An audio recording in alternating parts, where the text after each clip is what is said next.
Hi friends, welcome back to Lullaby Land. Today we're going to continue on with the Disney Princess 5-minute princess stories. And today it's going to be The Princess and the Frog, a surprise guest. It was a balmy afternoon in New Orleans, perfect for a night with friends. Charlotte, honey, Big Daddy LaBeouf called to his daughter. How about going to Tiana's palace for supper tonight? Oh, Daddy, that would be wonderful. Just give me a minute to change. A little later, Big Daddy and Charlotte drove off. They didn't realize their dog Stella was asleep in the back of the car. When the LaBeoufs arrived at the restaurant, a jazz band was on stage. Louis the Alligator was playing his trumpet. Charlotte, how are you? Princess Tiana exclaimed. She was happy to see her best friend. Big Daddy, would you like to sit with my mama and Naveen's parents? Why, I can't think of anyone better to share my supper with than Adora and your in-laws, he replied. Soon Tiana's family and friends were settled at a big table. The princess walked around the dining room to make sure her other guests were happy too.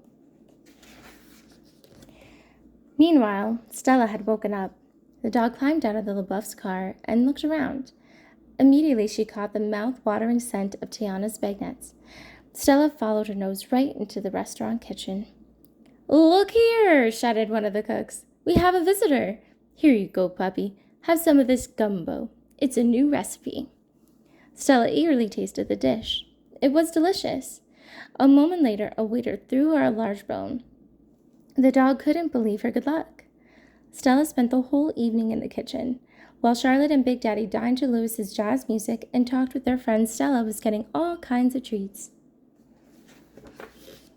Late that night, after the last jazz number had been played, all the guests went home. Charlotte and Big Daddy never realized that Stella was also at the restaurant. Ta-ta, Charlotte called as they left. Eudora left with Naveen's parents. Turning to her daughter, she said, I've never heard the band play quite that well. And that new gumbo? Absolutely delicious. I'll see you tomorrow, sweetheart. After Princess Tiana walked her family to the door, she went back to the dining room to finish cleaning up. A few minutes later, Louis and the band went to the kitchen for their evening meal. As they walked in, Stella began to bark. Grr, woof! She was terrified of the giant alligator. Oh, now hold on, little dog, Louis spoke to Stella.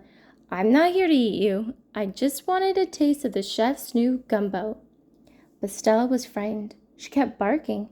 The kitchen staff and the band members looked at each other. They weren't sure what to do. In the dining room, Tiana and Naveen heard the barking. They rushed to see what was causing the commotion. Tiana recognized the LaBeouf's pet at once. Stella, what are you doing here? She asked. Don't worry, Louis is our friend. He wouldn't hurt anybody. That's true, Naveen cried, putting his arm around Louis. He is nothing but a big guy with an even bigger heart. The alligator peeked out from behind his tail. He didn't understand why the dog was so upset. Stella looked at him suspiciously. Go ahead, Princess Tiana encouraged the dog. Just go over and make friends. Cautiously, Stella walked toward Louis. The alligator stayed very still. He didn't want to frighten the dog all over again. See? Nothing to be scared about, Naveen said. Soon, Stella realized Louis was harmless. The dog wagged her tail. Then she smelled some delicious chicken. Tiana smiled. Let's get dinner for you all. The princess and the kitchen staff quickly put together a supper out of that evening's leftovers. Everyone went into the dining room. The staff ate while Princess Naveen played the ukulele. Louis picked up his trumpet and joined in the song. Some of the waiters and waitresses began to dance. Stella didn't pay much attention, though. She was eating some of Tiana's bagnets. A while later, the staff headed home. Tomorrow would be another busy day at Tiana's palace. Come along, Stella, Tiana told the dog. Time for you to go, too. The prince and princess brought Stella to Charlotte's house. No one had noticed she was missing yet. Good night, Stella, Princess Tiana said, giving the dog a big hug. Now that you know how much fun we have at the restaurant, you should come by more often. Woof, woof, Stella barked. She hadn't expected to have such an adventure that night.